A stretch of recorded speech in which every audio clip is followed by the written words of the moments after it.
So nagkre ba itong mga sako pa ni putahi bihon or sutanghon gisado ba ni? Paki-comment lang ko diha. So at bago na to sugdan nagpahukay-ukay to sa prepare atong mga lamas. Kaya syempre mamang ginipang palasa sa atong giluto diha ron. Para ng bombay, atsal, ahos, repolyo o sibuyas dahon.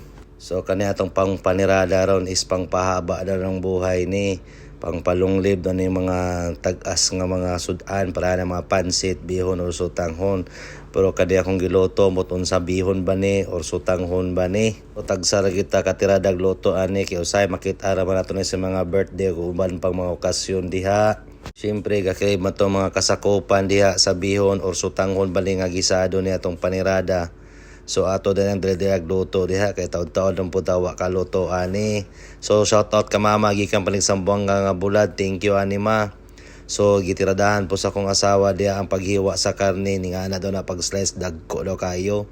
Kay ang panirada ani ang bihon may gisuba kag karne.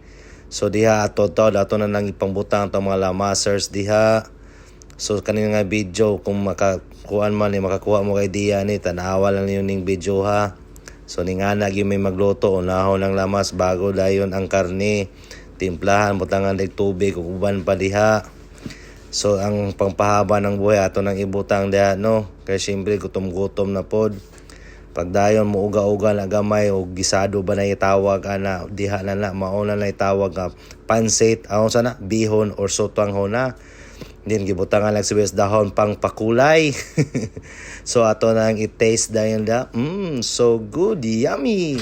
Paresa na natog bulat gikan paning Sambuanga gidala sa akong mama. Thank you kay ma. O pa-deliver na ta, mangaon ta. Daghang salamat. Bye-bye.